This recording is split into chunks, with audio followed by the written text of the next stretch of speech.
What's up, everybody? Hey, Erica. What's up, everybody? Happy Sunday. Hey, y'all. Hey, y'all. What's up? We switch roles. What's up? Why You won. Why you Picasso in birthday mode. Happy birthday. What's up? Wait, There you I go. thought that was that skip sliding in. All right, Ryan on the countdown. Yeah, she's good at that. Yes, She's good at that. She's good at that. Hey, Chrissy. Oh, that's your girl there. I love Chrissy. Always have. Bless you, Picasso. Happy birthday to you, and we love you for all the hard work and diligence, support that you always give. We love you. You're gonna come to scoot you down in the middle. What's up, everybody? Day number 3 of love. 21 days. 21 days of love. Day 3. That's a skip. There she is.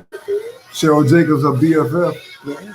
Carol Ford, loving you. Picasso says she loves you. Thanks, Picasso. You know how we do it. We change it up every now and then. Every now and then? Connie Green. Every now and then? Yeah. Baby, listen, now you're growing a little hair. Right. When you get hair, you start changing it up every now and then. Just don't wear your hair the same way forever. Don't wear your hair the same. No, not forever. Not forever. Not forever. Don't be a person that, is known as. Y'all remember the one with the curl? D.W. Jackson, what's up, sister-in-law? What's happening? Look at the girl, Trinika. Hey. Rouge. Hey, Baton Rouge. So this whole, say that again, you can't wear the same hairstyle all the time, what you say? I didn't say you can't. I say don't. No. It's two different things. So how would you propose that because I've been having the same hairstyle for years. No, you have not. Your hairstyle has changed for years. That line has moved further through the years. Well, I remember when you first had hair all the way down here. Right, Look at your girl. Look at your girl. Pastor Hilliard. Hey, Pastor Hilliard. Blessings to you. Blessings to you. Yeah. Your husband was going hard in the paint outside on the side outside today. I saw him. Oh, I was checking him out. Okay. Yeah, I was trying to scooch up a little bit. Yeah. Scooch up? Okay, and take my leg off. Scooch up and take off my foot. I don't need a foot. It's just a foot. Who needs a foot? Just a foot. Who needs a foot? Why? Hey, Tanisha. TT. Yeah. Miss Creativity herself. Hazel Crutchfield. All our people on. Did y'all invite a friend? Start a watch party? Did y'all do that? Yeah. Sunday evening church. I grew up doing church on Sunday evening. You did? Yeah. Yeah. I grew up at Greater St. Stephen every Sunday night. Yeah. Huh? Yeah. Huh, Karen? Nice. Jesus is the light of the You world. loved it? Oh, I loved every minute of it. You loved it? Oh, I loved every minute of it. That's good. Yeah, I loved every minute of it. And now you done brought it back. Yeah. Sunday night church. Sunday nights, we back here on Sunday night. All right, well, come on. Let's hear the sing. Let's hear the tunes, man. If Jesus is the light of the world, then is he still the light of the world? Yeah, he's ever shining in my soul. Boom, boom, boom, boom.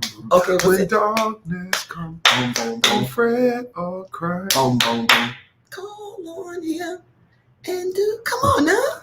Boom, boom, boom. I'm the choir and the musicians. Listen, well, I tell you what. When you're dealing with folk like this, I'm trying to be everything you need in this moment. Just sing. I'm a folk like this. Britt, what a great wedding invitation. God, that was the coolest wedding invitation I've ever seen. It really is. Really cool. Mm-hmm. Yeah. Hey, Pastor Paul. A mess. Bishop, Lester Love. I'm a mess.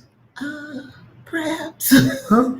Perhaps. Perhaps? Perhaps. How you gonna How many of you all think that the man seated next to me from time to time, don't squint those eyes at them, Sherman, from time to time can be a little, cheeky? messy. Well, she keeps the record. Yeah. Yeah, that one. Greetings, Angela Barkley. Yeah, she's just coming on. She hasn't been exposed to it just yet. Karen Foy, can I get an amen? Yeah. Oh yeah, it's coming on in. Yeah. Say what's up, Tampa. All right, Tampa. Yeah. Look. See Picasso. See that's what all Picasso did. She just laughed. She just laughed. Yeah. See that's a spirit. But that's an agreement. That's an agreement. That's a spirit. Bishop Chief. Yeah. Yeah. Look, the child said, "Amen." Yeah. Some people have no room to talk about other people's shortcomings. Who says that? Huh? Who says that? I'm just saying. Who said that? Some people ain't got room to talk about you feeling some kind of way right now? Other people's faults and failures. You feeling like some kind of way right now? Huh? You feeling some kind of way right now? You know what I'm feeling right now? What? Hungry. I'll have to make sure you eat before we come on the show. So hungry right now. I'm gonna have to make sure. What do you want? Salad. A bowl. A bowl? The world. Hold up. Oh. Hot mess sometimes. Back to skip me. Look what I said. As soon as I said a bowl. Yeah. It's the world's greatest meal. It's the world's greatest, most complete, delicious meal ever made. Yeah. Why? What's in it? Because the ingredients, you got garbanzo beans, wild rice, which is black rice, butternut squash, kale cooked like greens, some mushrooms, some walnuts, the stew, which is tomatillos, peppers, tomatoes, all together, and some you top with some avocado and some hemp seeds. You done made yourself hungrier. Ooh, man. You done made yourself hungrier. I know I'm hungry. Yeah, that part. Yeah, but you're not eating anything right now. Yeah. Oh, you got it's a charger fan. Got the fan. A charger fan. That's all you got right now. Can this work for you? A substitute. A replacement. See? Yeah. I want to let you go into the Why don't you go ahead and tell the people what you're talking about so they won't feel left out. Let them know what you're talking about. Yeah. So, because he talks about me on the slick too. Go on, tell him. No, I'm not talking about you. I'm just saying. No, I told her. First of all, y'all a trip. That's the first thing, because y'all scary and y'all don't hear from God. Don't point at those people. And that's the problem. Don't point at those people. Nose. Because yesterday when I asked y'all, was Pastor Fran dramatic? Y'all ain't saying hardly nothing. Careful, so she can use that fan right now. But then when I'm ready. Y'all, I'm ready. These hot flashes is real, huh? Yeah. I have had, somebody dropped off some extra heat these last couple of weeks. In the last couple of days, it has been intense. Achoo. Watch it now, Les. This is a real sensitive matter here. I'm just saying. Be careful now. Don't step on a landmine. No, but I just want. Watch yourself. I think everybody needs to be represented when you're doing stuff like this. Don't let your lips do that to you. Everybody got to be represented. Okay. We got to talk about the whole thing. We have to talk about the whole thing. But I asked you today. I said, honey. Well, rather, I suggested, honey, you can. Stop. You see how it went from ass within the same sentence. It went from ass to suggest, and I want y'all to hear what was said because this is really what happened. Go ahead. You can make it warmer. See, she even said, "I told you." Is what she meant. At first, I said you can make it warmer. You can. I said you can make, honey. You can make it warmer because I understood that you were shivering. you were beyond cold. I was sitting in the bedroom like this. I was like, God, you know what?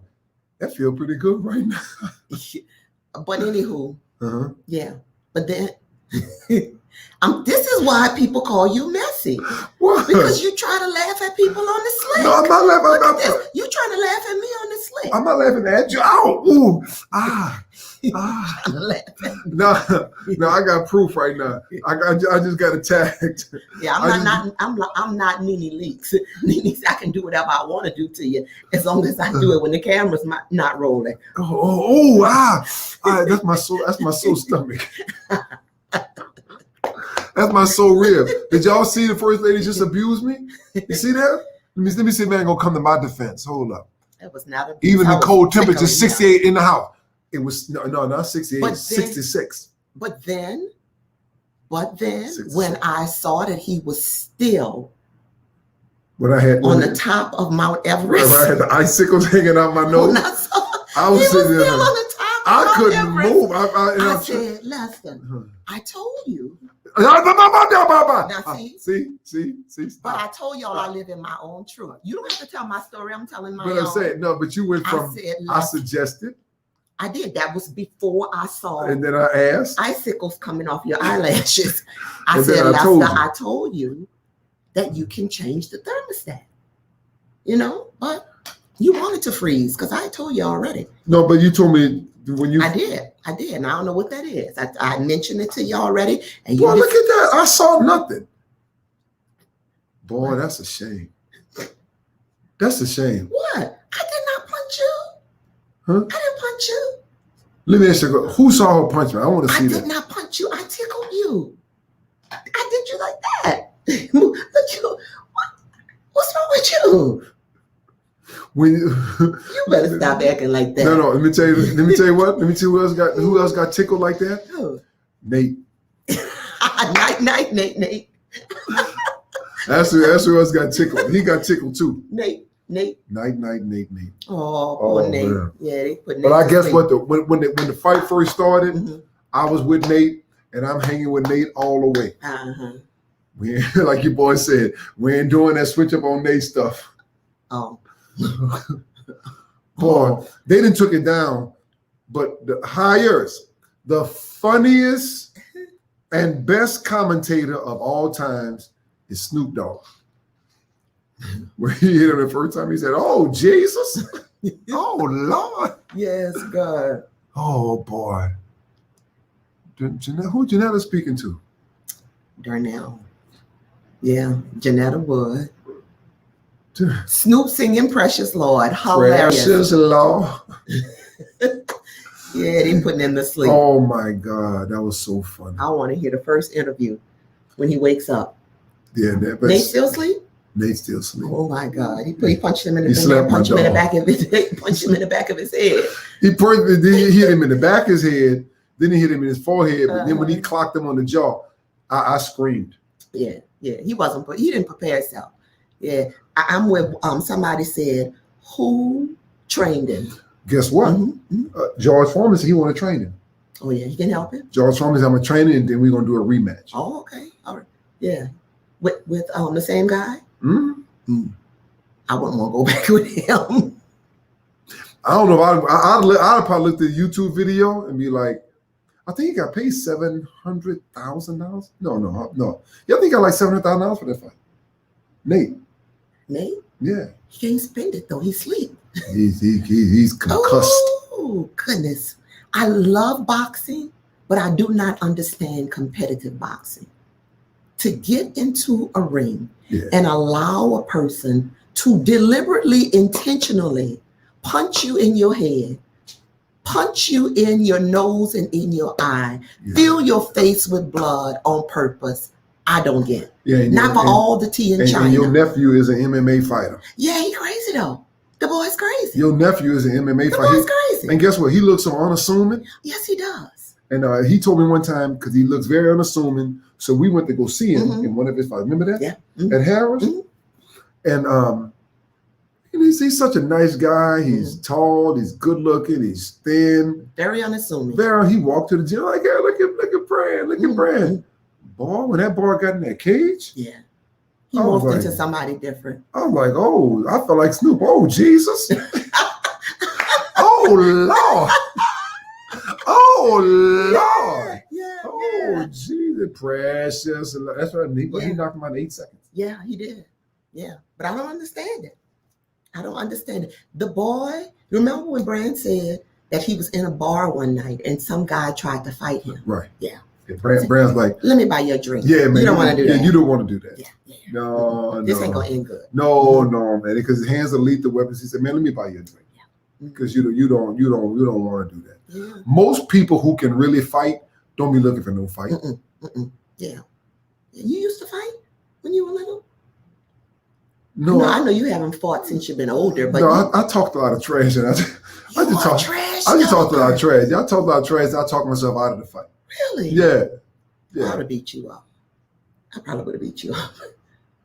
But don't let the smooth taste fool you. Well, nah. See, you used to fight. No. But I wasn't getting into all of that. No. You weren't looking for him. No. Because I was the guy. I don't fool You was with trying to nobody. neutralize. Yeah, I talk trash. Say, man, go ahead on with all. I just playing with you, man. Go ahead on with all that, man. Yeah, you tried to keep the peace. Ribbon people. Ribbon. Right. Okay. What's up, Joe? Okay. Joe Harrell. Joe Harrell. Ain't seen you in a minute. All right, Les. Yeah. Just a ribber. Ribbon people. Yeah, like every day, all day long. Mm-hmm. Blessing to you, Michelle Dunham. Hey, Michelle. Yeah, ribbon people all day long. Mm-hmm. Until one day a guy brought an ice pick to school for me. For what? Because I just was riding him. Oh my God. Thurman King. Oh my God. Thurman King. He had very big lips. Oh my goodness. Oh my goodness. And I just ribbed him. And you just made him feel bad. I just rode him. And they were really, really gigantic lips. But I think that has to be worse than physical. I used to turn my head to the side. Like I'm not gonna say. You doing it? Don't do that. I just turn my head. Don't do that. Can I say what I call it? No, don't. No. No.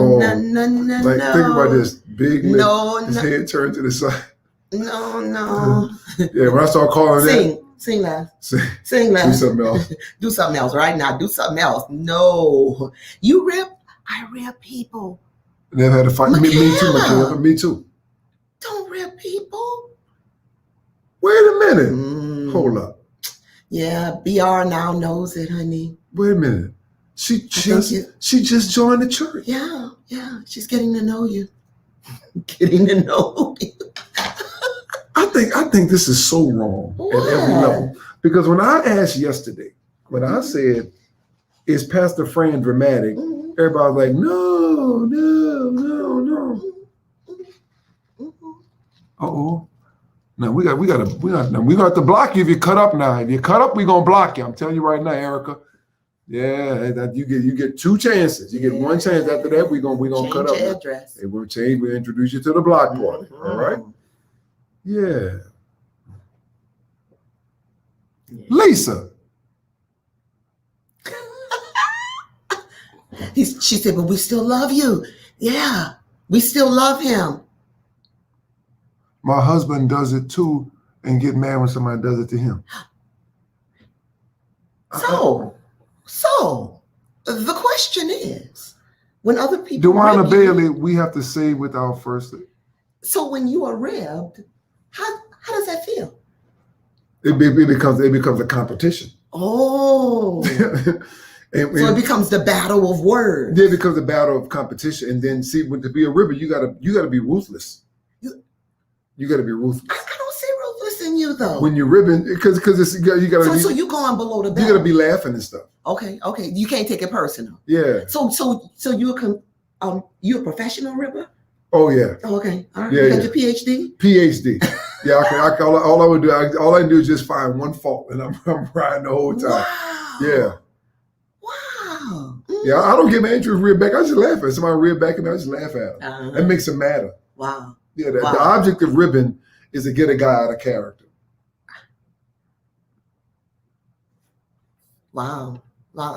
A professional ribber. A PhD in ribology. Yep. Yeah. Ladies and gentlemen. Yeah, right. You got to be quick with it. You got to be quick. Reb. Yeah, you got to be quick with it. You got to size him up and look at.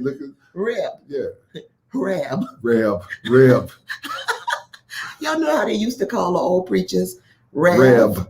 No, Reb. But then it got twisted and they start calling him Reb. That's what they call Cecil. Reb. Reb. Uh-huh. But you missed the rib. Yeah. Mhm. Because I was like, and see, I wouldn't quit So one when day. did this start for you? Like all my life. I wouldn't quit like one day. Because I grew up in a park. Okay. Your daddy was a stripper? My daddy was an antagonist. He would antagonize me. I guess that's the same thing. Like he would like get up early in the morning, like at 4 o'clock in the morning, and call my nanny. Hey, get up. I'm coming to get some breakfast. She'd cuss him out, hanging the phone up. Wow.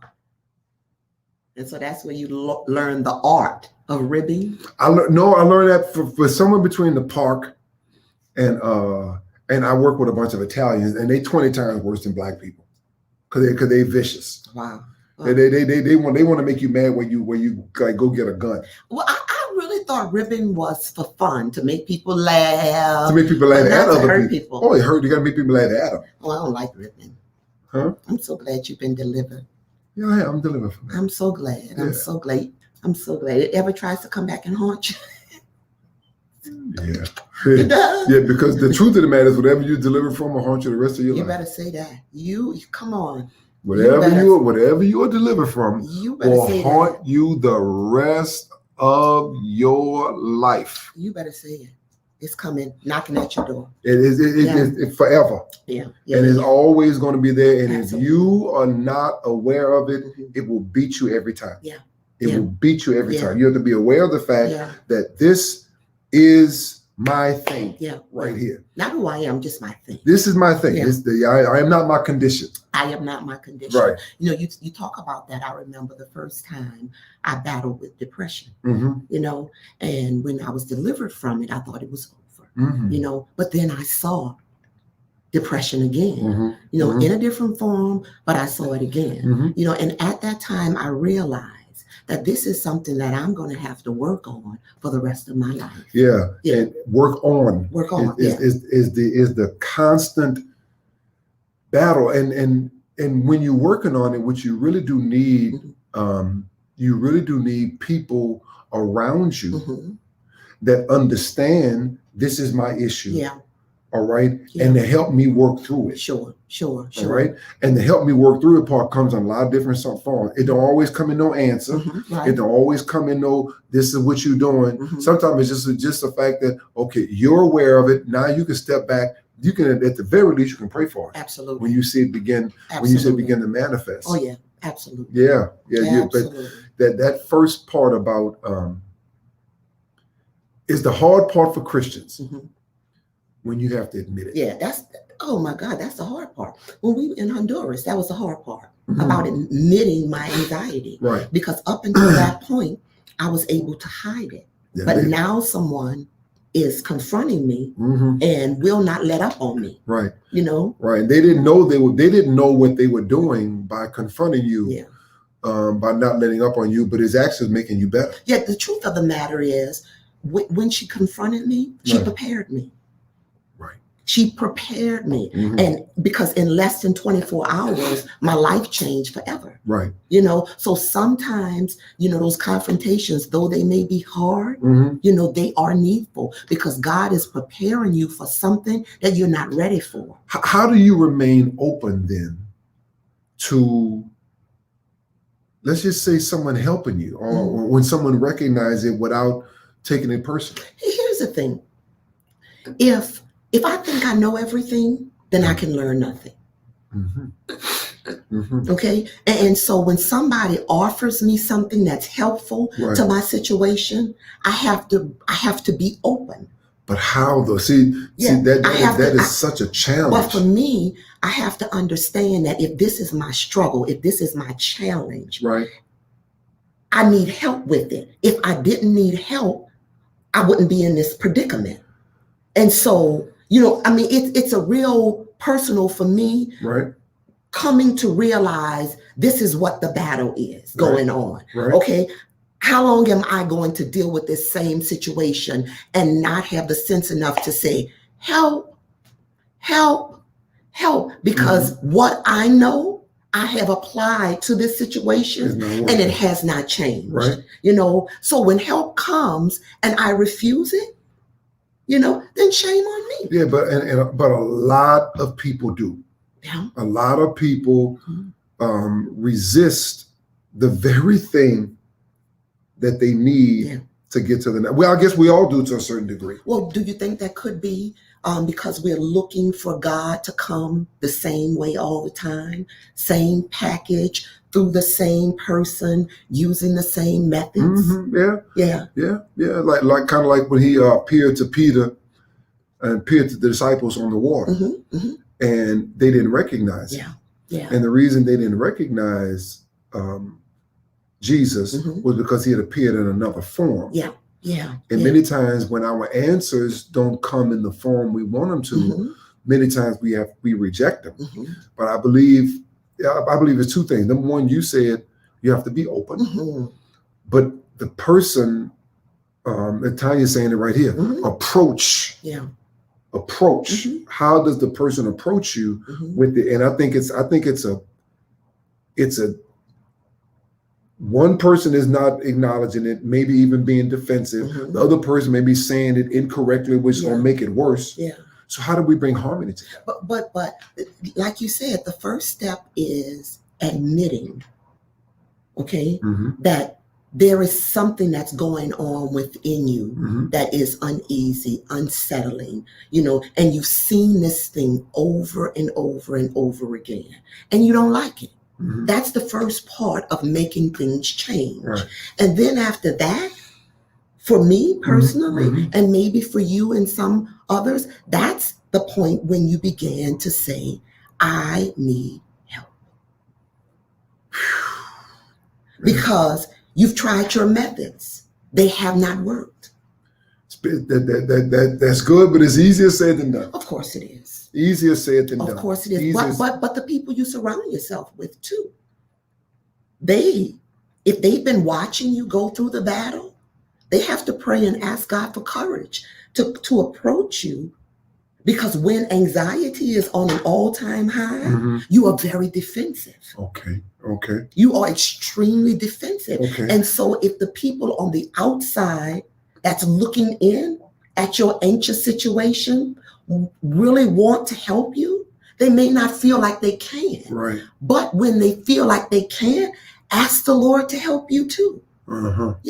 Ask God for the courage you need, because you know you love this person struggling. You know that this person is hurting. You've seen them in this vicious cycle for years and years and years. And so what are you going to do? Just stand on the sidelines and continue to judge them? Or are you going to ask God, give me wisdom? Give me innovation, give me courage, because I want to help them, but I don't know how to approach them. Yeah. And so your approach is different with everybody too. Right. But I don't think that you should just stand back and watch them struggle when you could possibly help them. So when people are dealing with anxiety, you said they're very defensive.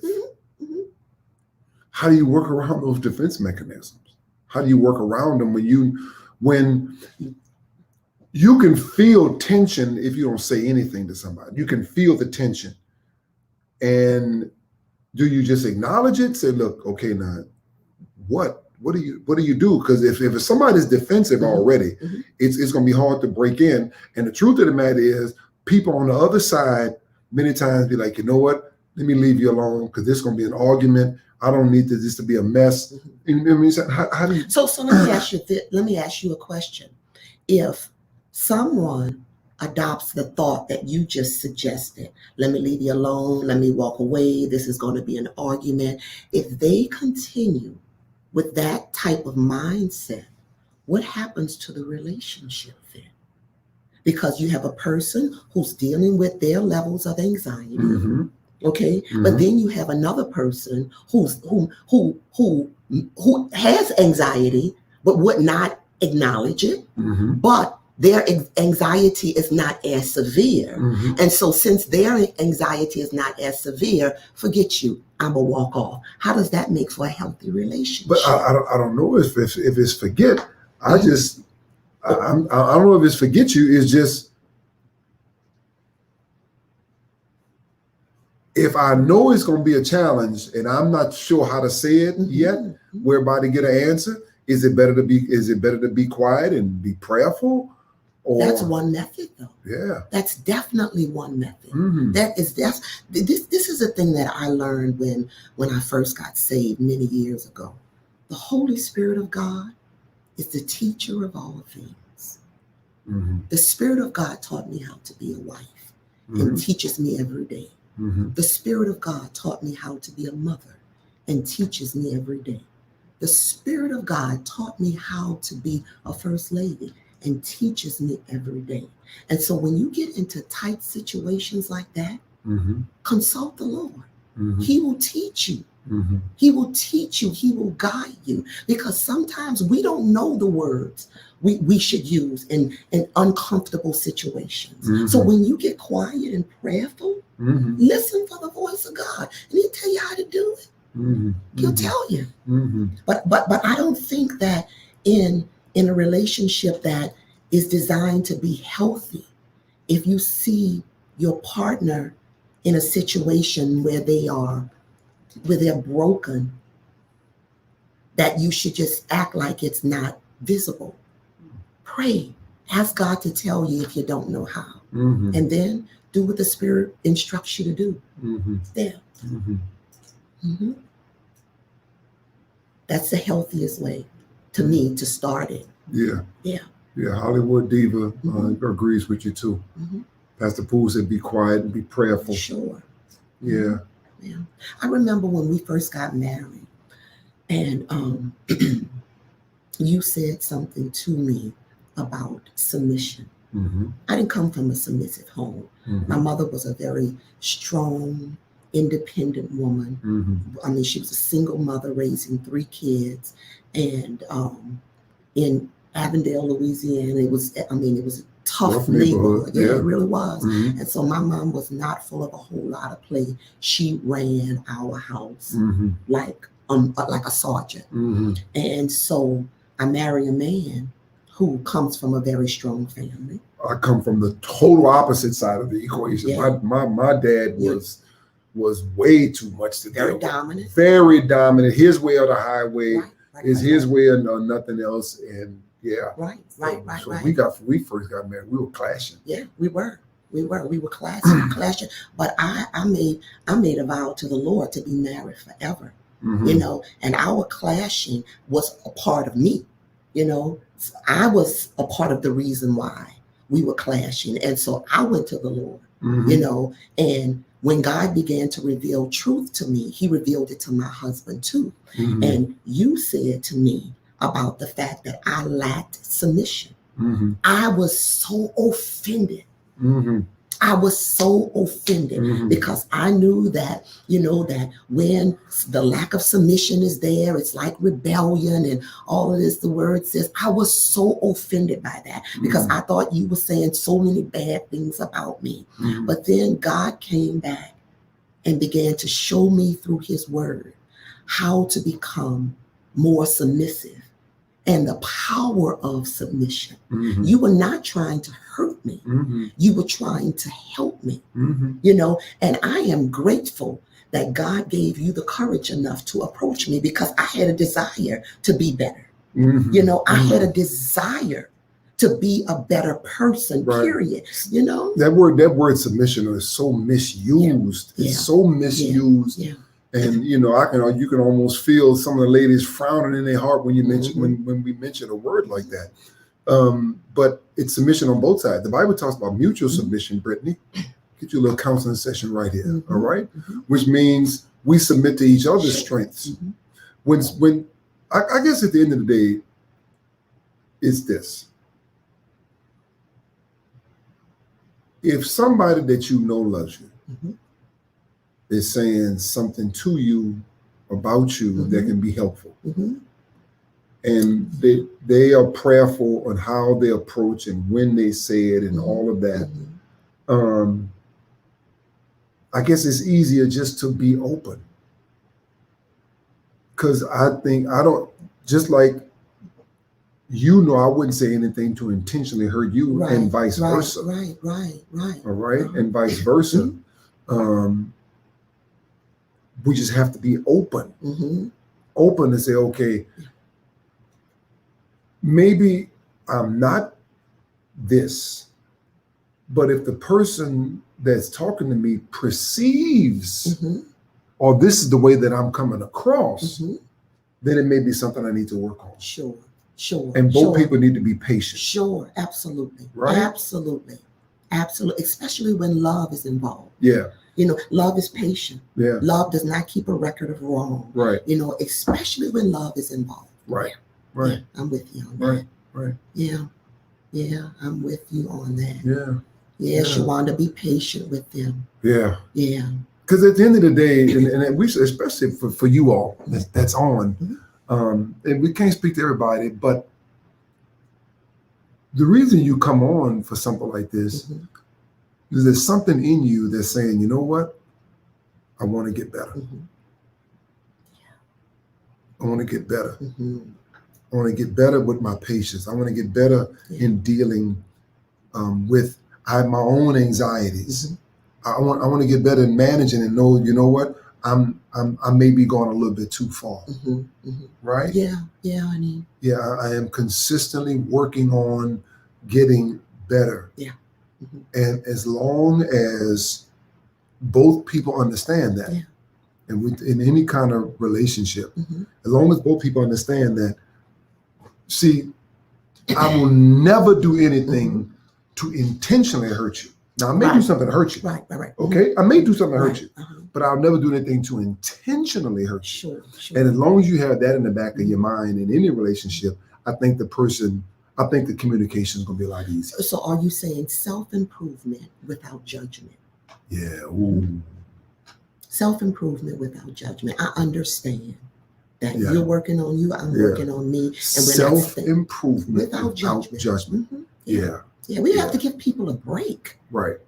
Gotta give people a chance to improve. Chance to grow. Yeah. Self-improvement without judgment.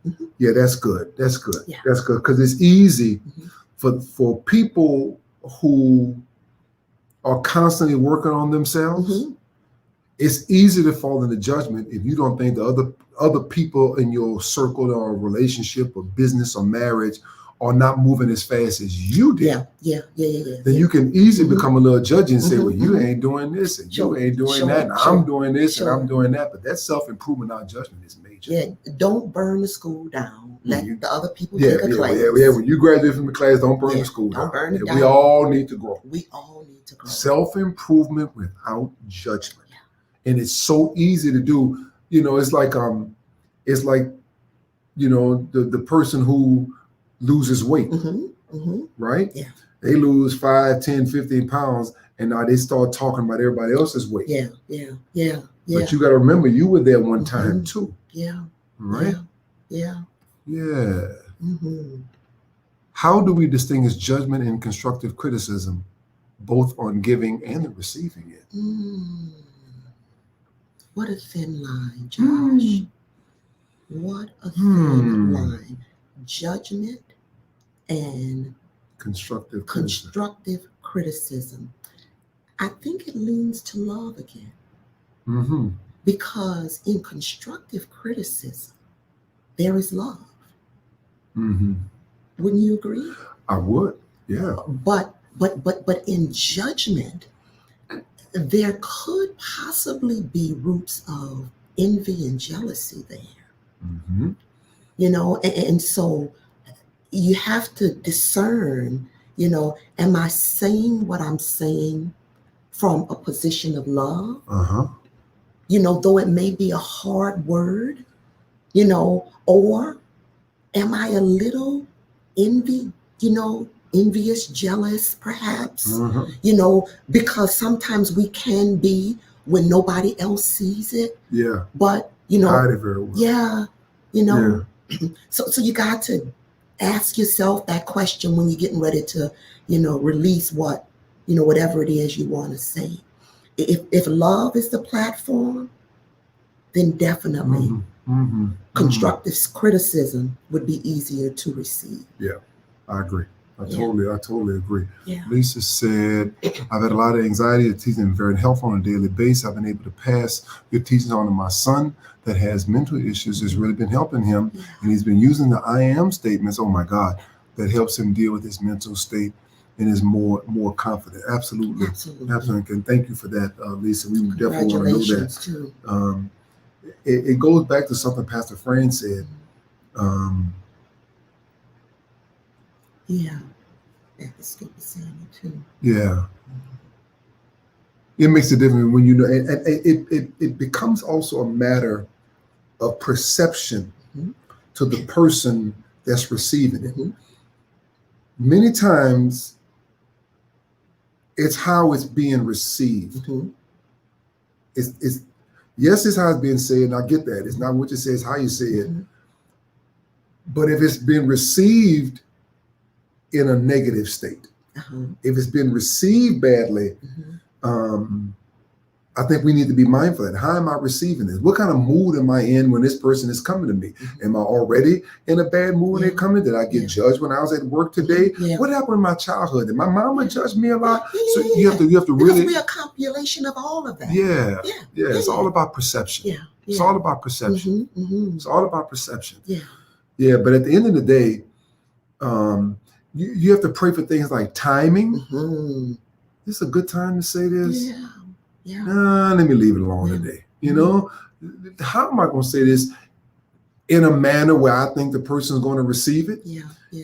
And then, honestly speaking, and until you get an answer on how to do that, then you need to be quiet and pray. Some things are best left unseen. Yes, be quiet and pray about it, and in some kind of way, these things have a tendency to work out.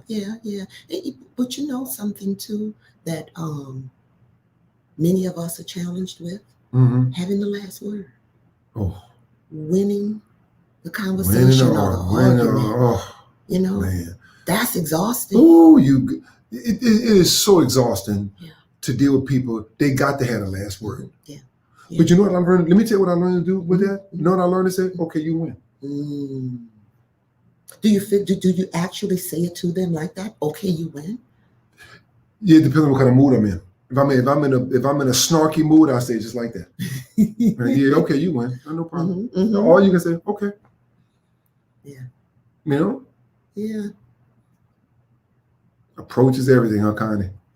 Approach is everything. Approach is everything. 21 days of love, y'all. 21 days of love. We're talking about it tonight. Because what happens with this, if we don't get this right, if we don't work on this, it's going to build anxiety. Sure. It's going to build anxiety. It's going to build anxiety in the person that wants to say it.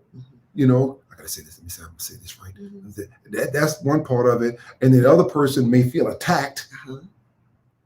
So that's why we have to get this right. Your husband does that? Okay, good. Good. Good. Let's meet in the middle. Let us meet in the middle.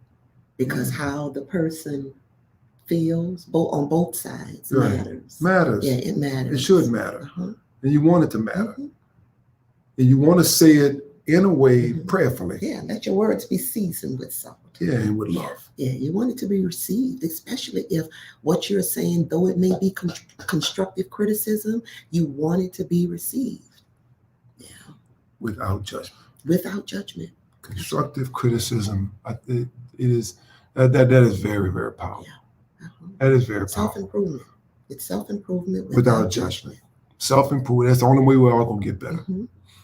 And that goes for the individual too. On both sides. On both sides. The person who's saying it and the person who is supposedly receiving it. I'll always have. Because I'll always give. Let's give together, y'all. Sunday night church. Sunday night. I told the Lord when we first got to Great Annette City Love that I never do a Sunday night service again. Never say never. $28 seed, the blessing seed, $8 seed, the seed, new beginning. Or you get in when you fit in. Teach us how to deal with these gaps. Teach us how to deal. Am I singing? Or something like that. You see how she did that? Blessings to you, back to Skip. Self-improvement without judging. Mac the preacher, blessings to you. Blessings to you. Blessings to all the people of God giving today. Something. Cheryl Jacobs, I'm a tither, I am. Amen. Bless you, Duana. Connie Russell, bless you. Snook, where the stuff at? Tell my boy we said hello to. Miss Hazel, bless you. Brittany about to get married. Chawanda, bless you. Scotchy, celebrate with us. We appreciate you. Love you, John. Love you so much. Love you so much. Hey, let me ask y'all a question. Have y'all been enjoying the broadcast on www.thecitylove.com? All right. Happy birthday, Lex. Happy birthday. DJ Nevermind birthday today. Yeah. Janetta Hall. Hey, Jay. We back. Robin, bless you for the Taruma also. TTT, Taruma Tithe and Treasure. Let's make sure on a Sunday now. Let's make sure. Never said the day we emailed you, Snook. We hit you back. Yeah, we love you too. We love you too, Coach. Dawn. Love y'all. Love y'all, Lisa, Robin, all of y'all. We love y'all. Love y'all. Erica. Michaela. Mac the preacher. All right, y'all. All right. Tomorrow morning, we praying at 6 o'clock. Amen. And we're working out at 7. Right. And then, of course, no makes me feel so good that we're able to say we'll be back here tomorrow night at 7:30. All right, 21 days of love. Love, live, and inspire. Have a good night. Rest well. Shalom. Shalom.